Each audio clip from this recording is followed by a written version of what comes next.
welcome to Shoot, Punch, Kick, the only podcast in the world where three local Brooklyn heroes talk about the 80s and 90s movies that formed the bedrock of their heroism. Today, Anthony, Telly, and I join a team of faceless bounty hunters in the act of clearing the farmhouses of our youth of unwanted alien critters. Gentlemen, welcome. It is good to see you. How are you all doing? Is that really you, or are you sure you're not a shape-shifting bounty hunter from outer space? Where are the Krites? Yeah. When I saw it, I was like, how clever, Krites. What's up, Telly? How you doing, buddy? I'm all right. A little under the weather, so I might be coughing on mute a little bit. But other than that, really excited about this episode. Check your body for alien quills. Apparently, those things are going around. Yeah, although they don't very have any sick. serious effect, though. They just seem to make people sleepy, like the COVID vaccine. Yeah, although it looks terrible. It looks like they're about to transform into a critter. Yeah. But anyway, so we're here today discussing the 1986 film Critters. As we always like to do, we begin with giving our new digital AI overlords at ChatGPT a chance to give us a synopsis of the film. So let's take a look at what they had to say. Critters is a 1986 sci-fi horror comedy film directed by Stephen Herek. The movie centers on a small rural town in Kansas that is terrorized by a group of alien creatures known as the Krites. These Krites are small, furry, hedge-like aliens with razor-sharp teeth, a voracious appetite, and the ability to roll into balls and move at high speeds. Hell yeah. They escape from an intergalactic prison and crash land on Earth, where they begin to wreak havoc. The story follows the Brown family, including young Brad, his sister April, and their parents Jay and Helen. As the Krites terrorize the farm, Brad takes the lead in fending off the creatures. At the same time, two shape-shifting alien bounty hunters are sent to Earth to capture or destroy the Krites before they cause more damage. The bounty hunters assume human forms and join the battle against the creatures. The film is known for blending horror and humor, featuring moments of both tension and comedy, particularly through the Krites' mischievous and chaotic behavior. Despite its low budget, Critters became a cult favorite and spawned several sequels in the late 80s and early 90s. I don't see anything wrong. I don't think I have any notes for ChatGPT. What do you think, boys? No, it's on its job. Good job. Sounds Good accurate. Good Thank you, job, masters. All right, so normally we begin with talking about our personal histories with the film. So why don't you start us off, Telly? All right. I saw Critters in the movie theaters in 1986 as a 9-year-old lad. Wow. So that makes me old, but also I have a very long history with this franchise. Nice, damn, in the movies. That means that Teenage Mutant Ninja Turtles, the 1990s movie, isn't accurate because my introduction to Critters was when I was 6 years old and saw that movie. And Raphael he goes out for a night to get away from the other turtles and Master Splinter. And he goes to the movies and he comes out and he's like, where did they come up with this stuff? And he's in front of a screening for Critters. So that was the first time that I heard of the movie and I wanted to see it. And it just had such a distinct box. I saw it every time I was in the video store, hands down, but never rented it, never watched it. So this is the first time that I saw it for the podcast.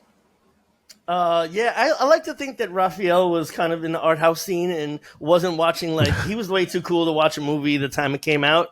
So do you think he found like a special screening, like a exactly Nighthawk or like Angelica? Mm-hmm. Yeah, exactly. Something like the IFC is playing on a Wednesday, and I was like, Critters. I've heard some things. Let me go check it out. Yeah. So my personal history with the movie, again, kind of like you mentioned, it's one of those movies with a very iconic box art. And so the image of the box always reminds in my head. And again, every time you go to the movie store, you would see it there. It was I think it was reminiscent of the Ghoulies poster art in the same way. Mm-hmm. Yeah, Ghoulies, definitely. It's Goonies. And another thing, I mentioned it for the Shocker episode. Those are three movies I always would see. Shocker, the box, Critters, and Ghoulies just completely jumping out to my young mind. Yeah. So the box art is iconic, and it was also one of those movies that played a lot on HBO. So my uncle, again, I mentioned him a lot. He's the one who got me into a lot of these movies. liked it, and I guess at one point it played on HBO, and he recorded it. So it was one of those movies that I always had in my house on a VHS tape, like with the name of it written down. I think I had like 3 movies on that one cassette tape, and depending on what I wanted to watch, I had to like, yeah, exactly. So I grew up with this movie, and I really, really loved it.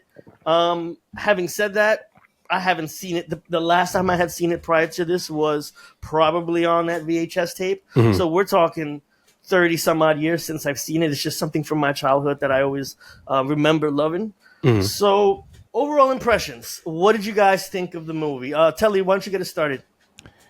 Yeah, so this was the first time watching this in a very, very long time. I remember seeing it a couple of times after it came out in theaters on VHS and on TV, but this is the first time watching it from beginning to end.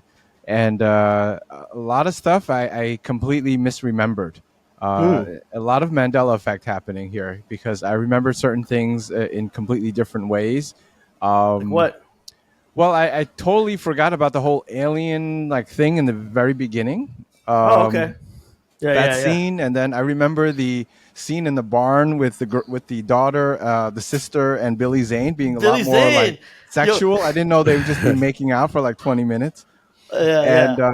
Can I just say also Billy Zane was acting like a real little bitch right there. Yeah. She was ready for it. I remember him like being like a jerk or something, but I guess that wasn't the case. And also, I remember the bounty hunters. Like I thought the movie was about the bounty hunters chasing the critters around the town and blowing shit up, which is not the case at all. Yeah. They're like the worst investigators too. Right. They're kind of useless. And Dash, what were your like just initial overall impressions of it? So I paused this like 4 times in the first 20 minutes to see if I clicked on the wrong movie or if I was actually watching Critters, because the whole beginning, like it talking about it, like initial impressions, took me way off base. And so, for context, I've seen the box of this movie for about 35 years. You know what I mean? Like, I have no idea what it's about. I never saw a trailer for it. So initially, I was like, I did not expect nearly any of it to be a part of this movie. But the more it's weird. Like halfway through, I was like, I probably shouldn't like this, but I wound up liking, just having a lot more fun with it as it went on. The beginning was like a lot at once, but as it went on, started to see like what they were going for, and just initially had a really good time watching it. Yeah, it was a lot. It was a lot the same for me, actually. I was a little concerned, man, having gone through this exercise with you guys over the last couple of months now. I'm finding that a lot of the things that I really, really loved as a kid are bad, like really, really, really bad. And to the extent where I can't even enjoy it anymore. Like, what was I thinking? And so I was really concerned that was going to be the case with this. However, having watched it now, again, I can say that I'm happy because given all its faults and everything, I understand why 7-year-old Carlos really liked this, and to the extent that 40-something-year-old Carlos still does as well. Again, maybe not to the extent that I did when I was 7, but still having had a really good time and was relieved that it held up as well as it did. So, I mean, let's get into it a little bit. I think you guys made mention just now how like the very start of it it threw me for a loop too, because I didn't remember just how sci-fi it was. And to the extent that, and also one thing I wanted to throw out there is I didn't remember that this movie actually had a theatrical release. For some reason in my head, this was always like a direct-to-video film, and I guess it's just as a result of the budget, right? It was only made on a $3 million budget, or estimates between $2 and $3 million, which even back then was nothing. For some reason in my head, I just thought it was a B movie. So coming into it, I was first struck by how seriously it takes its sci-fi stuff, even as cheaply as it's done. Right? It felt like they wanted us to believe this alien side story and hold it up like next to like Star Wars. right? Like this is a lived-in world. Right. Like you're supposed to look at this alien walking through this asteroid space station and be like, "Yep, that's an alien," and not just be like, "Oh my god, look how cheesy that looks," right? Um, and it Well, takes it so. watching this as a 9-year-old kid, I remember this being. I was scared. I never laughed in the movie except when they said the curse words. But Yeah. I found this to be very scary as a child, and then watching it now, it's like, it's completely ridiculous in an intentional way. Yeah. And so like in that intro, I found it actually kind of endearing. That it was. I felt like Scrappy.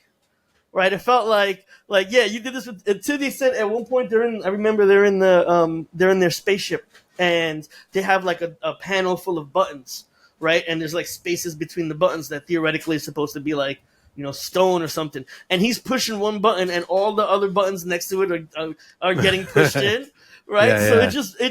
it just brought me back to like the cheapness that it was doing, but it took itself really really seriously. So kind of going into that's it kind of sets you up for something, and it's not what you expect, right? And then they bust out with the bounty hunters, right? And again, it's taking itself really seriously, and I'm not sure if that is supposed to be because you're supposed to take it seriously, or is it in on its own joke? What do you guys think? I had the opposite of. I thought like it was very aware of itself early Okay. on, like to the Okay. point that it's like, what's the face that he takes? They're watching like Rockstar. music videos in space, so it did have that like MTV generation, like wink and nod of this isn't just like they have they curse, they have I think it reminds me kind of Heavy Metal, the Okay. magazine, where you have Yeah. like it's very rock sci-fi, if that makes sense, and this seemed a little bit in league with that, where Like Flash aliens. Gordon. Yeah, in those they're very like based on our society, like they're a prison, they're like that whole messaging at the beginning about how they're prisoners and contacting. That's like what we would experience on Earth. It reminds me a little bit of Yeah, like like a bureaucracy. heavy metal, like Guardians of the Galaxy kind of does that, where it's like you're in space, but it's really kind of just like Like more Earth humans. stuff. Yeah, Yeah, so yeah. from the beginning, it did feel less like, hey, we're trying to make like the way Avatar wants to be like its own Star Wars or some other stuff. Like this did seem like, hey, we're limited on the budget, and I think that was why I started to like the movie more as I watched it, because then it just became more examples of how they're in on this feeling, and all of those things that seem like limitations, I would say felt intentional. And I think that's where I don't mind these things. Like, if you want to treat Yeah. it seriously, if you want to have a low budget, you want to have any of these things, and if they're being seen, I don't mind if it was intentional, which is what I thought that they were doing and not shying away from in Yeah. this. I wasn't quite sure how tongue in cheek it was trying to be, and that just hung over the entire movie for me. Where I was like, "Am I supposed to take this seriously, or is this supposed to be campy?" And what's interesting is the I love that. director is the same director that did Bill and Ted. Yep. I The was gonna get first to that Bill and later. Ted movie, and in that Yeah. movie, the first scene is like George. I think the first scene is like George Carlin being sent back in time, and in that futuristic place, and that is clearly being tongue in cheek. Whereas like the first scene of this movie, yeah, it felt kind of very serious. I wasn't sure where the humor was supposed to be. And that was just something I kept asking myself as I was watching this movie. Is this supposed to be like an Evil Dead 2 kind of just having fun? Because the family drama and the Yeah. everything that's happening in the house, it's scary.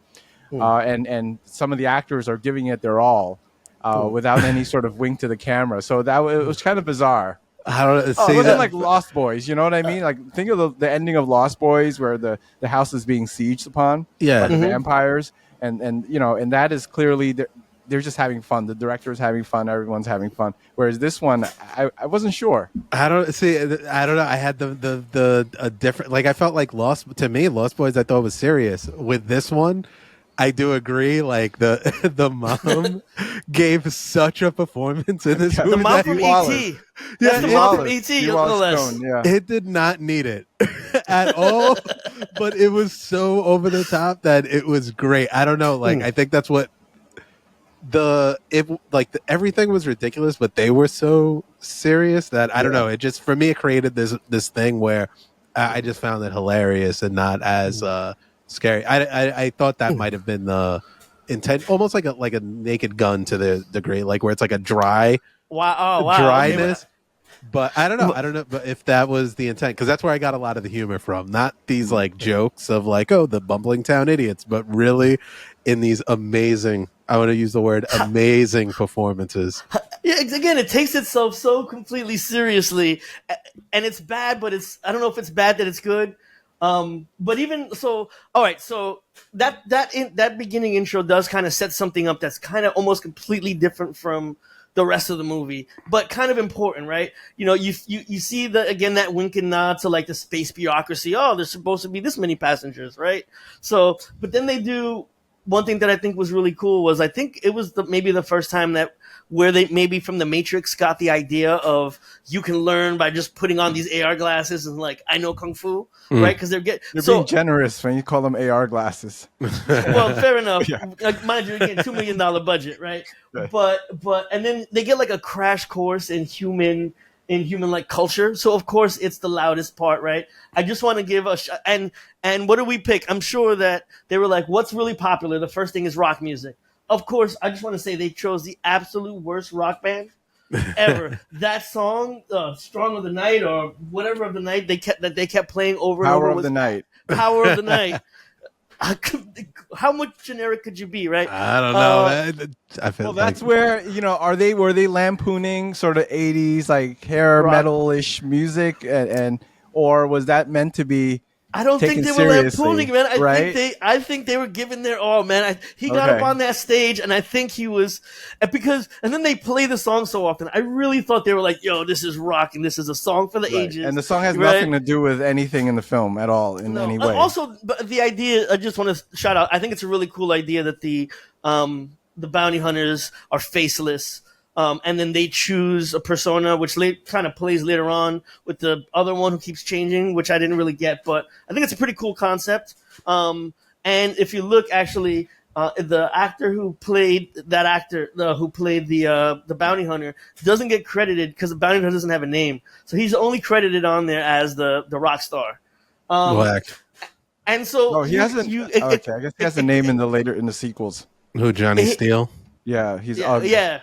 But so it sets it up as this is going to be serious sci-fi, like over the top, poor budget, but it's shooting for the stars. But then it kind of switches, and the very next scene is like rural town Kansas, right? And you start to see it's like a weird juxtaposition because all of a sudden it becomes like this family drama. I don't think it the was chemistry so was earnest. Particularly the way good. They set up the family and the small town. It had like kind of Stephen King vibes in some definitely. ways. Yeah. And that's where it was like confusing because it's like, okay, the family having breakfast, the mom's making, food and the brother and sister don't get along. Yeah, it was strange. It was just kind of strange to watch that set up immediately. Maybe it was juxtaposing the thing on this, everything that was happening on that spaceship. But it just kind of, I don't know. It was a weird experience watching this again. It was an interesting juxtaposition, but I thought it was effective. As over the top as the sci-fi bit was, I thought they really went to over the top with the like family dynamic. The kids are arguing in like a really poorly written, poorly scripted kind of dialogued way. I didn't really feel a lot of chemistry in it, but at a certain point, because I had baked myself in that first scene, there's a greater suspension of disbelief that I gave the movie, where I'm like, all right, this dialogue between the family's terrible, but I get it, and this is what it's going to be. And at a certain point, I forgot how bad the dialogue is. Some of the one-liners are really cheesy, but I feel like that's effective, right? It did what it trained me for like, this is what this movie's going to be. And once I kind of got in that mode, I stopped nitpicking later on. Yeah, but I Right. see. For me, I thought that happened immediately by how over the top ridiculous that beginning was. So by the time I got to I'm surprised that that was the moment where you're like, wait a minute, this is, because the first scene is long too. Like Yeah, it's yeah, like it is. it's not like a couple of shots. It's Mhm. not Kiefer Sutherland wandering around to VO. This is like a lot of like plot beats and exposition and stuff like that. Fair When enough. it got to this scene, I was already kind of on board with, because This was again, this is now the second scene. I know nothing about this movie other than this iconic cover, so I don't really know like who are the protagonists in the story, who are we following. All I know is like kind of very similar to, like, I just pictured that this would be what Gremlins is, right? Like Mhm. little creatures that are terrorizing people. That's all I Mhm. know. I feel like everything about the movie that like isn't on the box is a little bit weird. So like the bounty hunters, I think, is like just too much. Like they just were doing too much. Their stuff doesn't really fold into the plot. Like they're involved, but they Mhm. didn't need to be. I think like that's why I didn't miss the fact that they're not involved until like the last 20 minutes, because they just really don't fit this setup It, that it, especially with the family. But yeah. initially it's just so cliche, all the parts with like the mom with the big breakfast and no one thanks Mhm. her. Like it Yeah, just yeah, yeah. The dad, the mm, upright like dad, trying to like yeah, that scene, impart. whatever the notes that the opening scene did not hit with the aliens, this Uh huh. family one, like if there was a checklist of what you'd expect from like suburban slash farm, not suburban, more like farm, rural family in a horror, they were like, brother and sisters fighting, sisters dating a guy that the dad doesn't like, mom does nothing but cook and is like unappreciated. Like it just went through. It was like a greatest hits of the times. Well, to your point, now we get to meet the family, and you're trying to figure out who is going to be the main hero of the movie, who we're rooting for, who we're rooting against. For me personally, I think it's not the bounty hunters who are the heroes of this movie. It's Brad, right? I think Brad, the way they introduce him, was a key part of why I really liked this movie as a kid, because I think they portray him in such a cool way. Like you meet him, he whatever he does back and forth with his sister, but his pastimes are making bombs. Right, he's got a really cool like slingshot, right? And like if you look at his room, he's got all these crazy cool sci-fi movie posters, right? Like I could see him being the avatar for all the kids watching this movie, and I think he's probably the reason why as a kid I liked it so much, because I wanted to be him. I think that he throughout the entirety of that movie. Also, big shout out to Scott Grimes for playing the role. It's funny because I see him on the Orville, and when I saw him on the Orville, for years now I've said to myself, why do I know this guy from? Like I know him, and I know him from somewhere, and I just never thought to like look him up on IMDb. So seeing him here was just like a mind blown second. Where like that's why I fucking know him. When I was from 6 to 11, he was my hero in this one movie. Um, Yeah, I and totally identified as a kid with that character, and I think that's the beauty of a lot of those '80s like horror movies that have like adolescent, leads. But watching it now in 2024, I would be calling Homeland Security on this kid. He's Yeah. building yo, he had explosives. landmines. He's Nigga made creating landmines. IEDs in his room, right? He's like a psychopath. This Yeah. is like part of like the homicidal triad. So yeah, this kid's kind of scary, and also some of these other scenes in the movie are kind of like weird to watch now with the way the world is now. Like when the two bounty hunters enter a church with like high powered like machine guns, Yeah. and Yeah. people are just sitting around and like, oh, what are you doing, you crazy kids? So yeah, it's kind Well, of they recognize. Well, okay, but we'll get into that. mhm. But let's just starting with him. I just want to get a quick impression from you guys on his role. Did you think he was the hero? Was he well written? Was he not? What did you thought on Scott Grimes in this movie? Tali, why don't you go? I think he was effective in what he did. I think the writing is a little sort of where the bounty hunters and him. I wish there was and then there's Charlie, right? Who I think is also supposed to be a hero. I don't think it all kind of gels together very well. People seem to not have a role or not really contribute to like the resolution equally. But I thought he did an effective job. I liked him. I really like Charlie more, actually, especially the arc that that character goes through. And I just wish that the bounty hunters and the family sort of had more to do together other than just showing up at the end and blowing shit up. Yeah, they really didn't do much overall. But for me, Brad, I thought he was just a straight up menace. Like Dennis the Menace. I actually wrote Dennis the Menace in here a few with the times. slingshot, the bombs and Sticks stuff. of dynamite hiding down his pants, you know. Yeah, there's Like carries with him just in case. he didn't have like he's not a sucker. He's mad brave No, when the a time little- comes. I Go thought ahead. for me a little too much. Like Okay, fair enough. because there's other movies that have that. Like so you take like Macaulay Culkin Goonies. and Home Alone, Goonies. Three Ninjas, like they crack jokes. They had people to play up. This kid was just straight up just anarchy the whole time. So I thought that I thought that all the characters were a little one dimensional, but like he was just like menace. For me, the hero again was the mom, who was just I just thought was incredible in the whole movie. There's Helen? yeah. So that You're gonna love this. Wait, I just remember this moment for later on. I got something for you. Something for you. But overall, through the movie, I thought like everybody had like kind of like a little moment with the critters where they weren't like the hero, but they weren't like being pushed around by them. The dad had like this unbelievable action sequence where. This is what I feel about 80s movies, especially these kinds. You're so aware of the making of it because of the practicalness. So like you're like, okay, this dad is getting attacked by a critter right now, but you're also like, this human being is just like this with a Muppet for like 20 seconds. I thought everybody had like a good moment to shine, like as heroes. But yeah, I thought Brad was he was no Goonie in my Fair opinion. enough. Fair enough. All right, so let's just kind of wrap up the parts in here. I will say that this movie does kind of play like a who's who of C-list celebrities. Every time I turned around, I saw another actor that I knew from other like B-movie stuff. So shout outs to Emmett Walsh as Harv. Again, we said Dee Wallace plays the mom. She's the mom from E.T. Jay Brown is the dad, which again is one of those guys where I know I've seen him somewhere.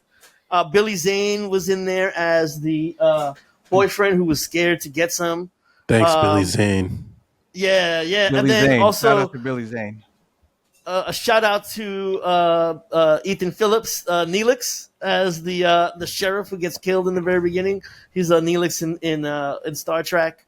And then there's Terrence Mann, who plays Bounty Hunter #1. What did you guys think of him? A, again, as the rock star, and then B, as like the bounty hunter. What do you guys think? Well cast. He had the right look. He had the right He hair. definitely has a look. The hair I was extremely impressed by because that looked like it took a lot of time to do. But I don't think he had much to do other than sort of walk around and mug, unfortunately. Dash? Yeah, just overall, I didn't. It sucks because their role made me not like them. Like I just thought that they took every time they took away from like the critter stuff. I thought they were attacked to this like beginning that would just, and especially in hindsight, as I watched the movie, felt more and more out of place as the movie went on. Like it just felt like like they weren't needed. And then when they were showing up, it was like, what's going on? So like their investigation made no sense.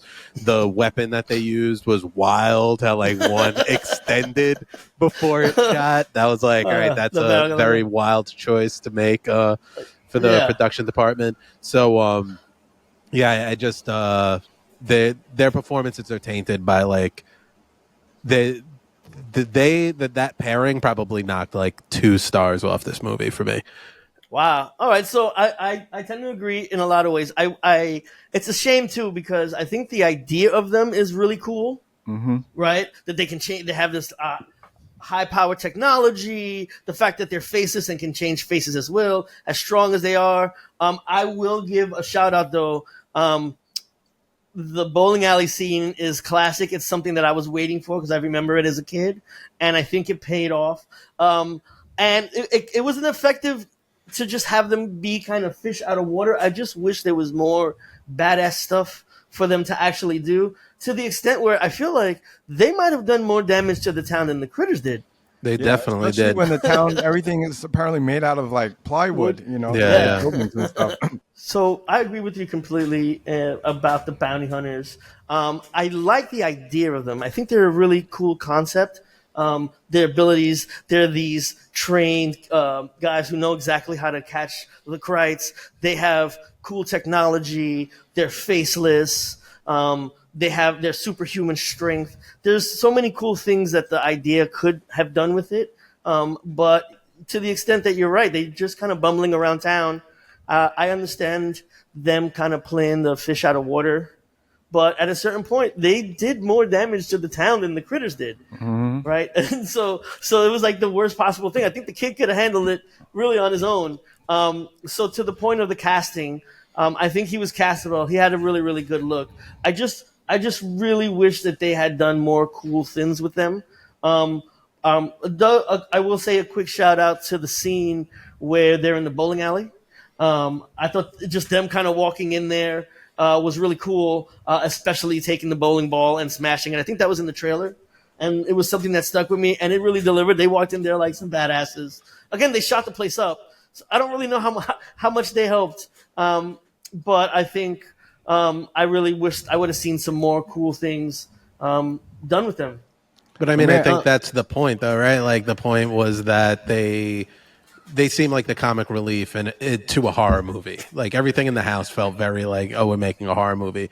And then their stuff is like, they're taking the image of Rockstar, going into places that they shouldn't be, fish out of water. So like it's weird because they didn't need that extra like. I mean, I guess there's a part of it that has like the shape shifting aspect of it, but they never like use that really. That doesn't really like tie into how the town perceives them. The weapons are no different than just having like a rocket launcher, Shotgun, right? Like, yeah. so there were things where it seems like the priority was less on these like, cool, unique characters and really just like, hey, how do we get a laugh from some of these people? It would be funny. They mix it up with the fucking bowling alley. They mix it up with, these church people.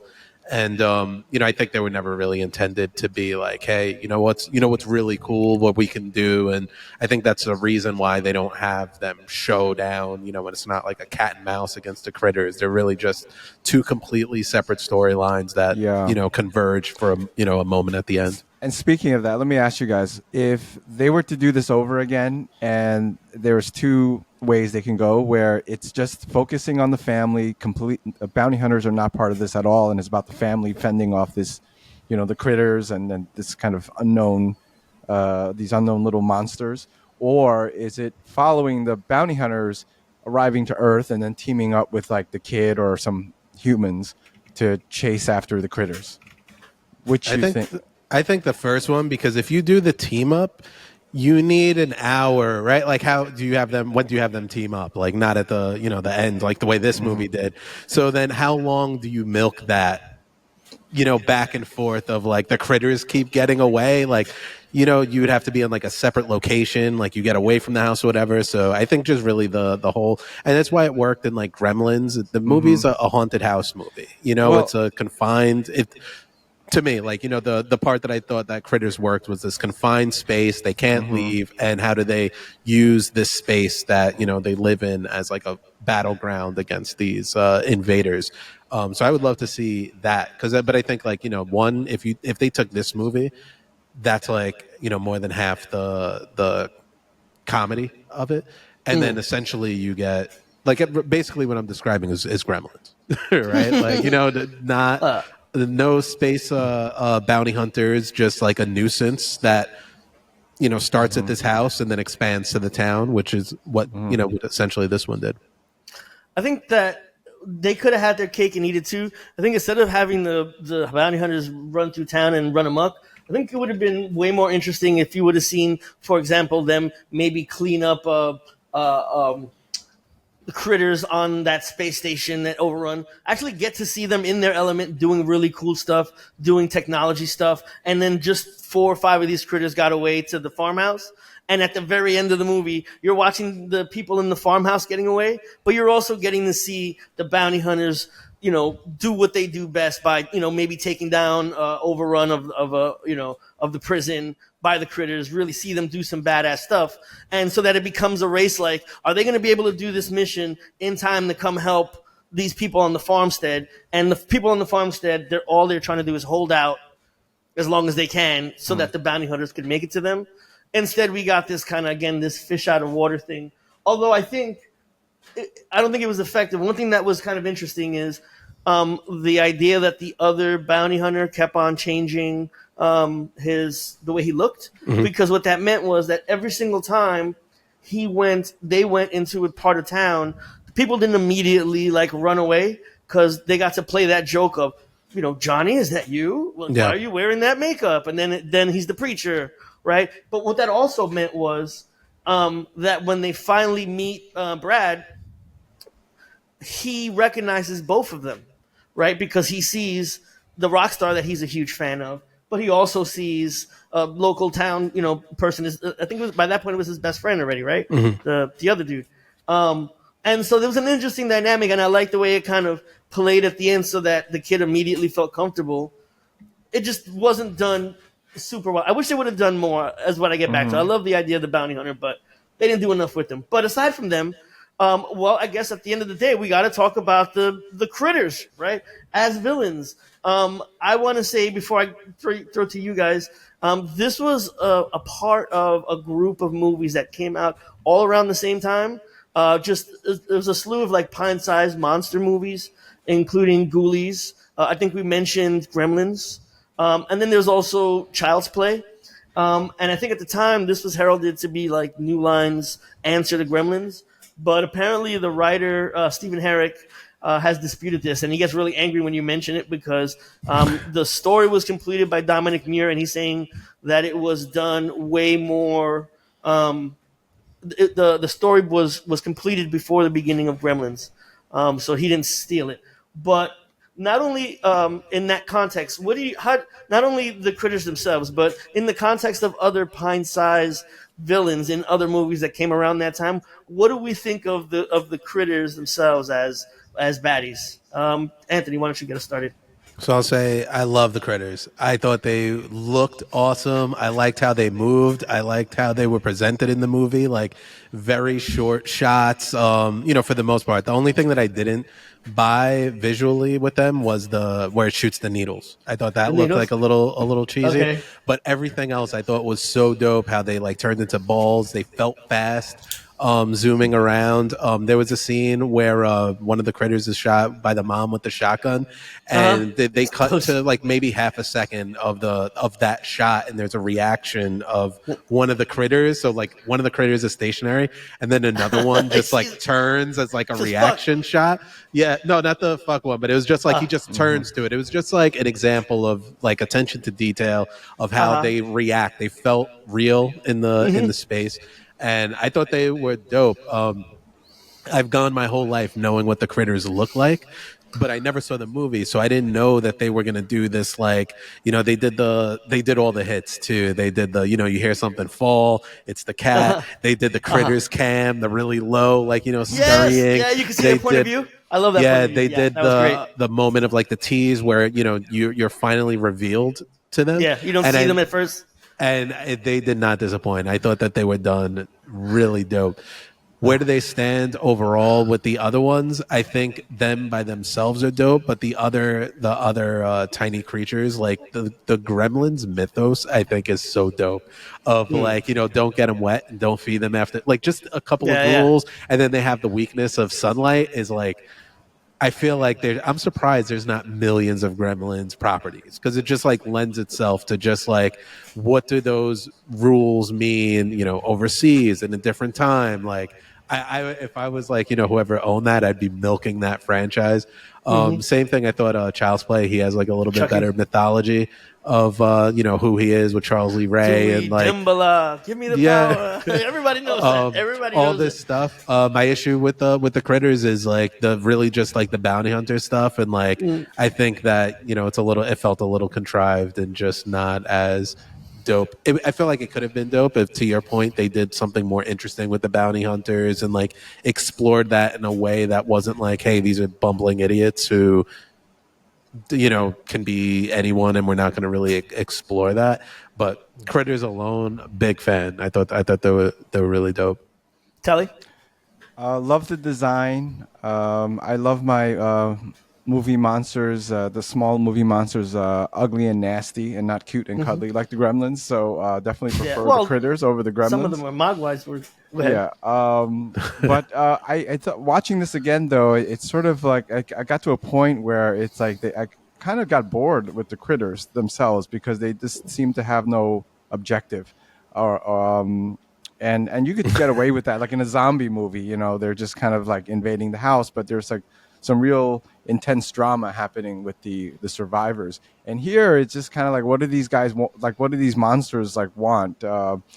They hint at something in part 2, which is like this kind of hive mind, which I thought was interesting, which also they don't do much with. But yeah, I was just like, what? Because these guys are like stopping to.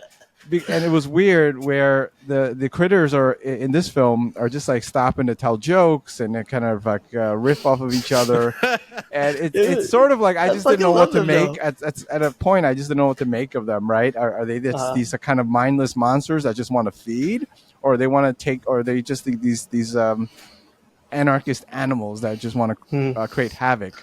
I wasn't sure. Well, there was a part at the beginning where I was like, I thought it was really ironic. Like, they only fucked up things that they needed to, like, escape. So they were like, oh, they chewed through the wires of my car. Like, at first it was like, okay, maybe the power, like, it's right there next to the house. But, like, as the movie went on and every time they tried to do something, like, the critters were, like, only directly responsible for that. There was one part that the critters made me laugh really hard, though, is where Brad has that whole plan towards the end about, like, how to escape the farm, and he's gonna get on his bike and he's gonna run and get help, and he runs outside and there's a like he damn near might as well have just been smoking a cigarette, like waiting for him, because there were no critters anywhere else, and he's just by the bike like, yo, what's up? Yeah, for real. So I guess one last thing I just was what was weird about it, because these aren't like mindless creatures. They could clearly communicate with each other. So I wonder if they could have leaned into that more, or just made them these like, unstoppable sort of, monsters. But it was weird to kind of get something in between. So for me, again, to your point earlier, Telly, about the Mandela effect, there were a lot of things about them that I did not remember. So again, I did not remember that they were intelligent.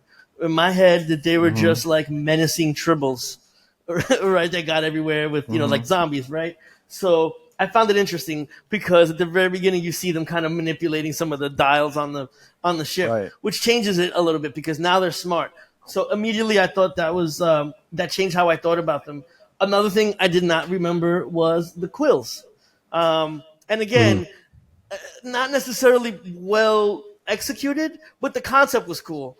Right, the idea that like how are you going to make these little things any kind of danger to you at any distance where you just can't punt the fucking thing, right?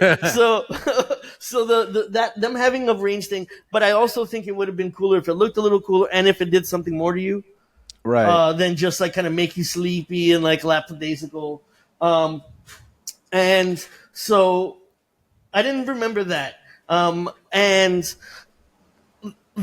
Another thing that I didn't remember one thing that occurred to me while watching them, I didn't remember the role.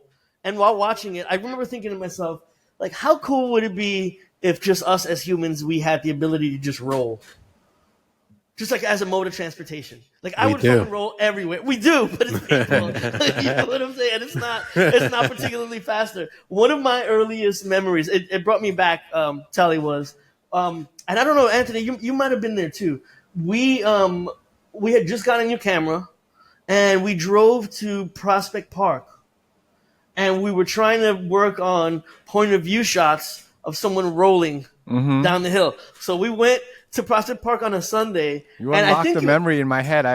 I'm remembering it now. we get to For the first time. we go there, and I think it was Carlos's mom drove us, and she must have been like, these fucking idiots, like drove us to Prospect Park. We found the steepest hill we could find, which isn't terribly steep. It's Prospect Park, right? It's not the Appalachian Trail. And we would hold the camera in our head, and we would take turns just rolling down the hill, rolling down it. We did that. It must have been hours. And I just remember in the back of the van coming home, just all beat up and bruised and nauseous from the constant rolling.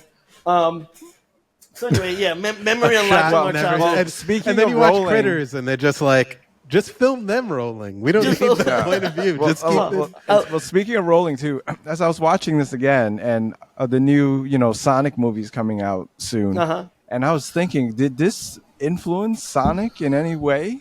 Yeah, I was thinking that too. Yeah, I could see that.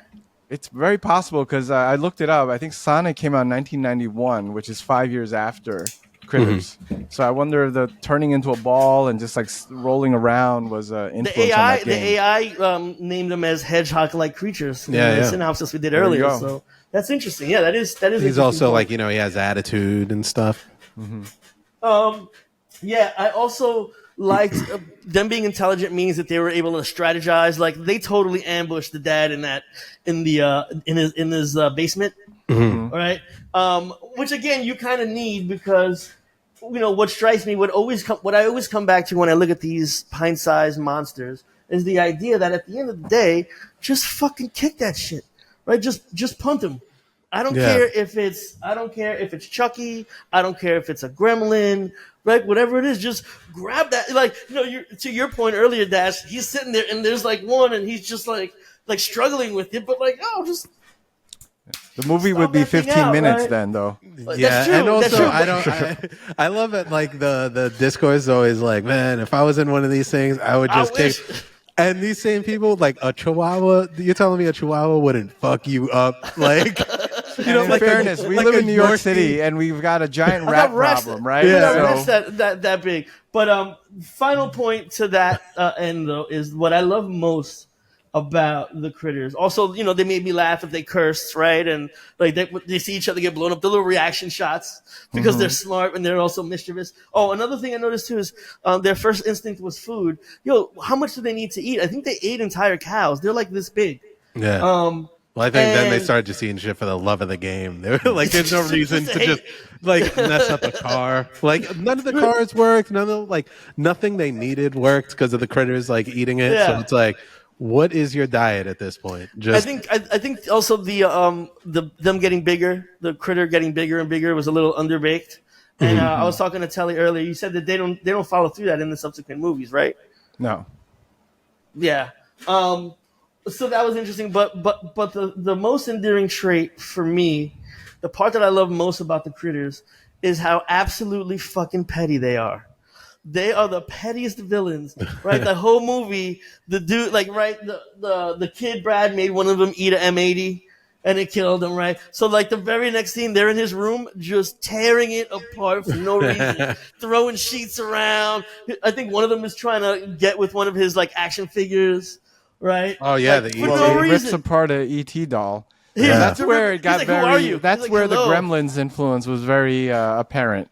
I love that, but the ultimate act of petty, the ultimate act of pettiness, in the entire film, my favorite part was at the end. They've made their escape.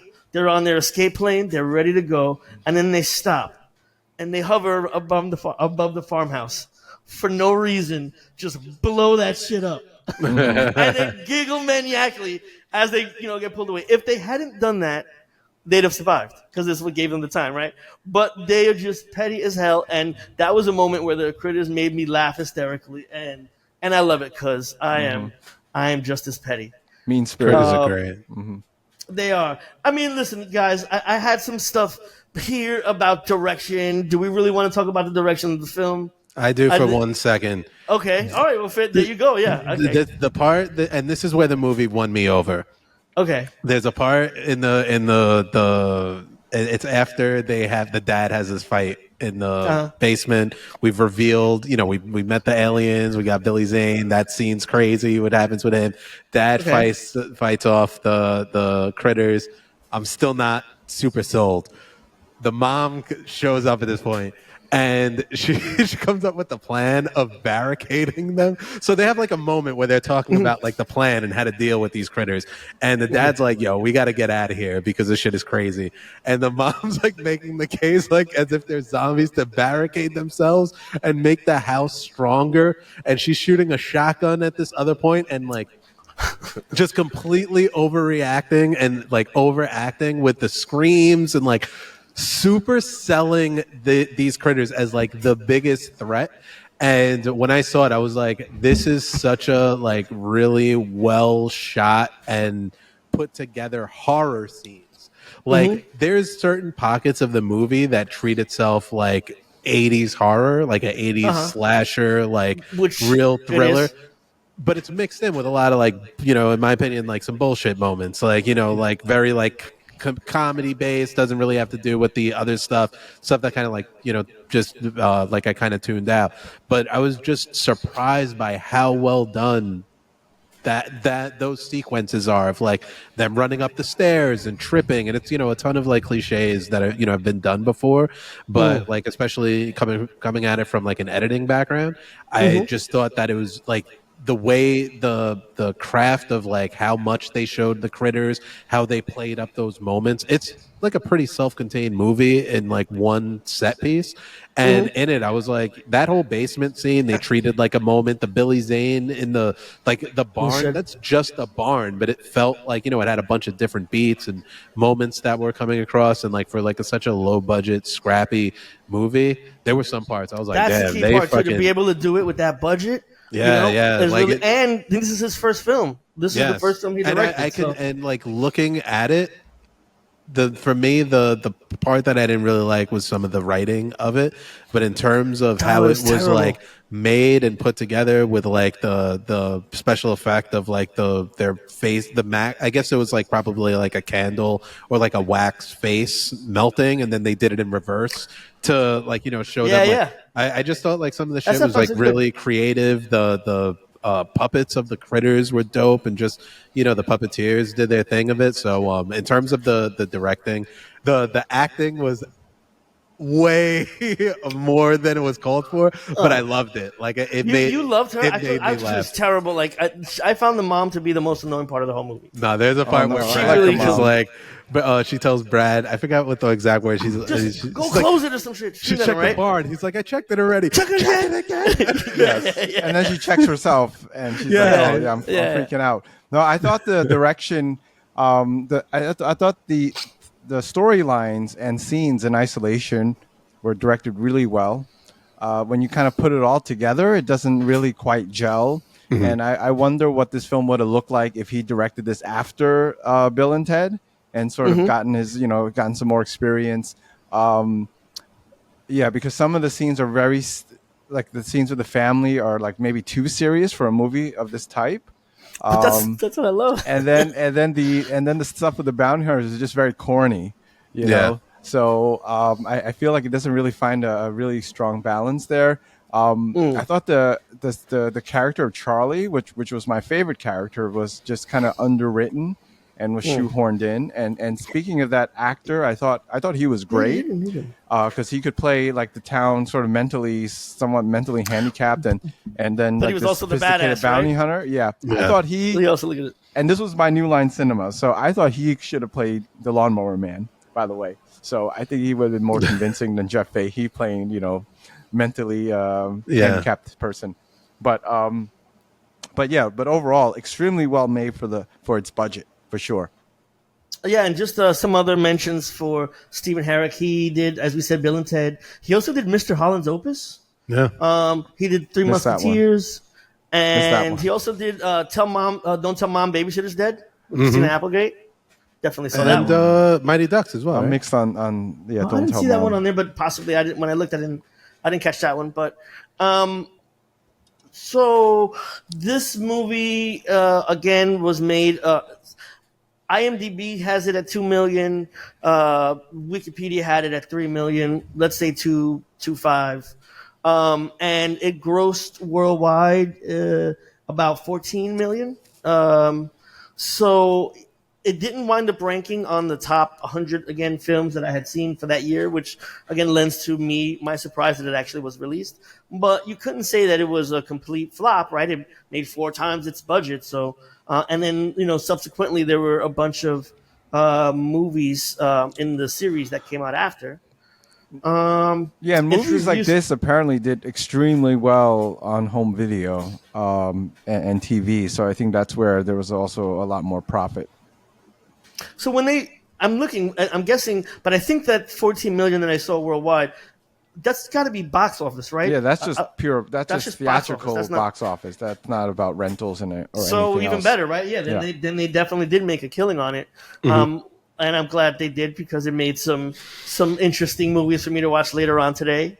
Well, New Line at this time was really finding their groove after the first Nightmare on Elm Street movie, and also speaking to what you were saying before, Dash, if they made like a bounty hunter version of bounty hunter led version of Critters, it might have looked like The Hidden, which was also a New Line film, which is about like a cop from outer space teaming up with a human cop to chase after an alien. Remember that?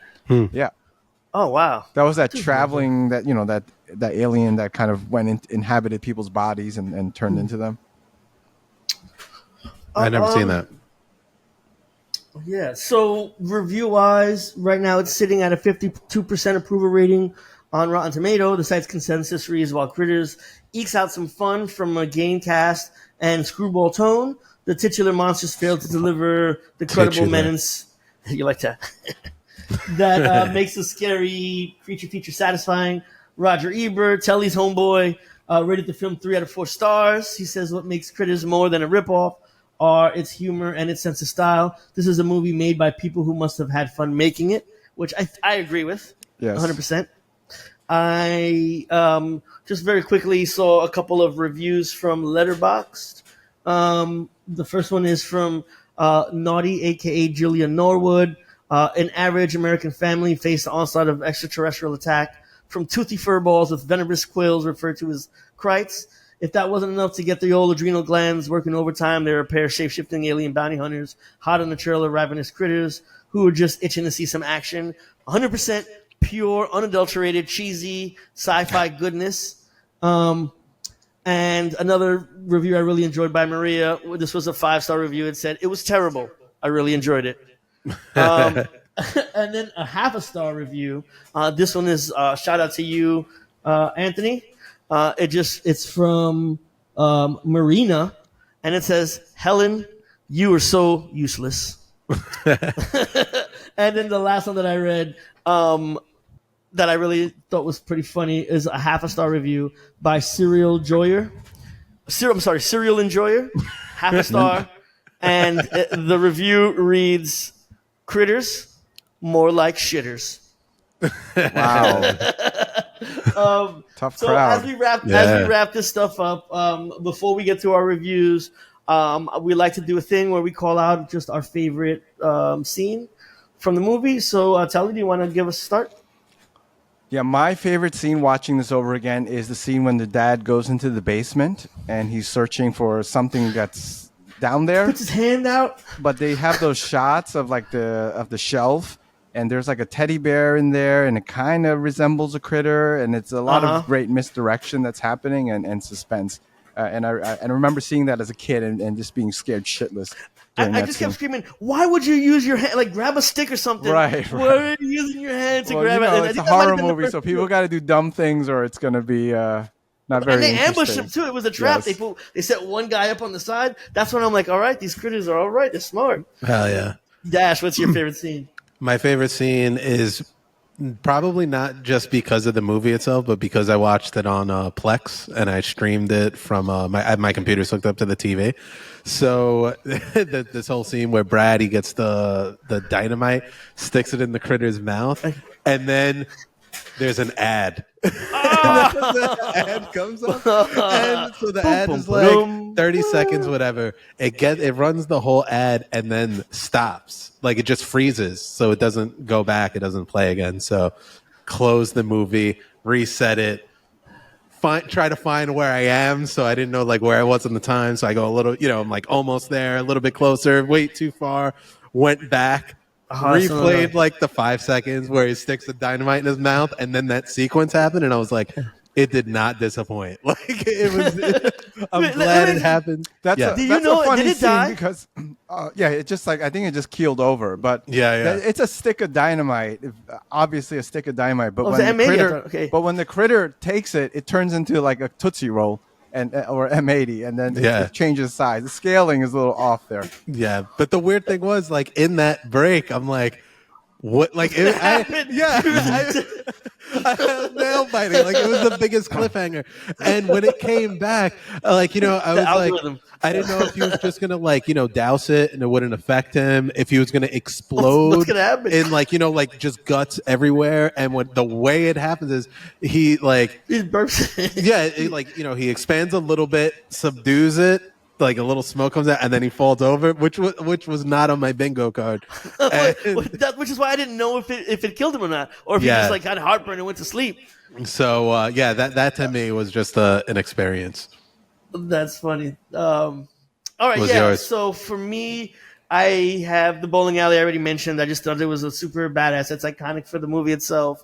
I'm a terrible bowler, so the idea that I could just throw the bowling ball and get an immediate strike is very appealing. But also a secondary shout out to the critters blowing up the farmhouse, just because I had forgotten that was a thing that happened in it. But you could tell it was going to happen because of the way the shot was framed. You just see like all of a sudden, and it's stuck there for a minute. I'm like, wait a minute. And the explosion, I think they spend probably half of their budget on that explosion. It was insane. And then they laugh at it. I was dying. I have a note for the movie. I said, the explosion at the end, they blow the fuck up out of that house. Like, it is for no reason. One of the biggest explosions I've ever seen. Yeah, and then the way they giggled after, I just loved it. I cracked up. But the reason that didn't get my favorite was because they had to, at the end, do the reset button. We have house refunding technology, which I was like, get the fuck out of here. Especially at the end of that movie. Like, I feel like it's a really sour mark at the end of a movie that I really enjoyed. Yeah, that was bullshit. That was such bullshit. Why'd you do that? I want them homeless. Fuck those guys. All right, hold on. I have a question before we move on. How many critters do you think it would realistically? So, Mr. Just kick these things. How many do you think you could take out before you're overrun? Unlimited. I just see myself like in 300, like take everything from them, give them nothing. Just take them all. Just waves until they give up.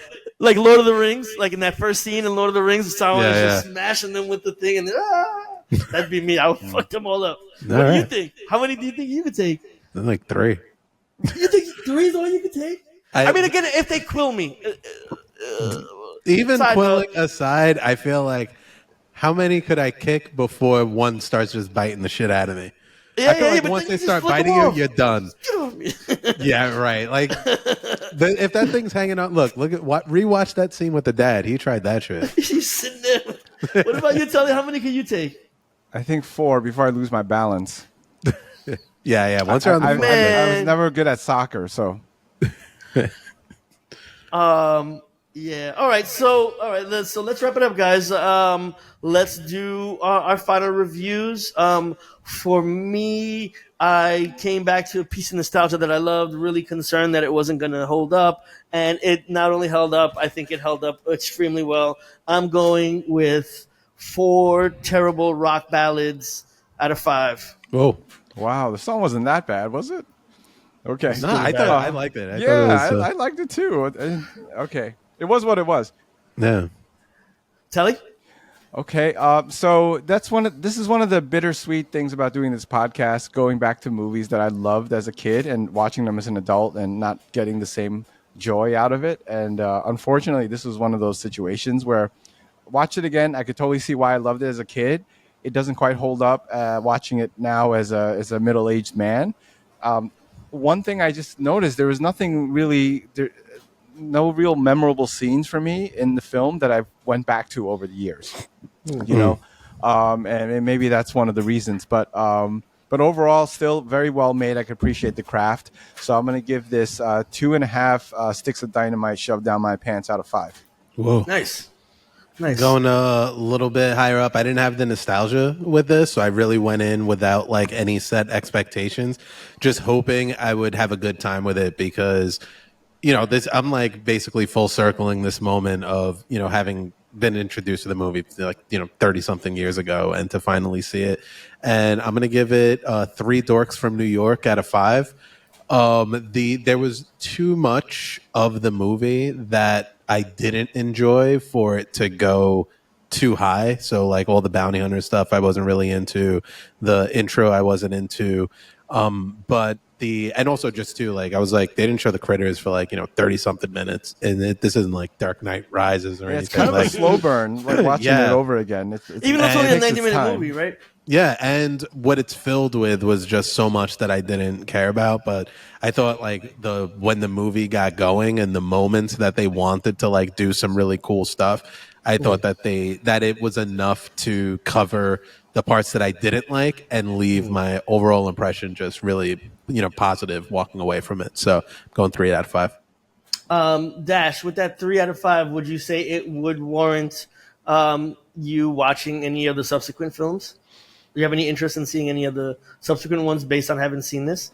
Yeah. I mean, but it would be like a low priority. This isn't like, let me run out and buy the box set. But if I did see like one on TV, one on streaming, if I, just happened to pass one, or at like one point I'll at least check out the second one. Yeah, absolutely. I thought the critters were cool and kind of not like, I don't want to compare them, but so I feel a little bit about like Alien, like the Alien movies. Like, I just kind of want to see them in action. Like, I got to a point where I'm like, look, they're not going to be masterpieces the way 1 and 2 are. I just like them. I think they're cool. I like the stuff that they do. So with this, like, just having them zooming around stuff and having people like, mistaking them for cats, I'm like, yeah, I'm in for at least one more.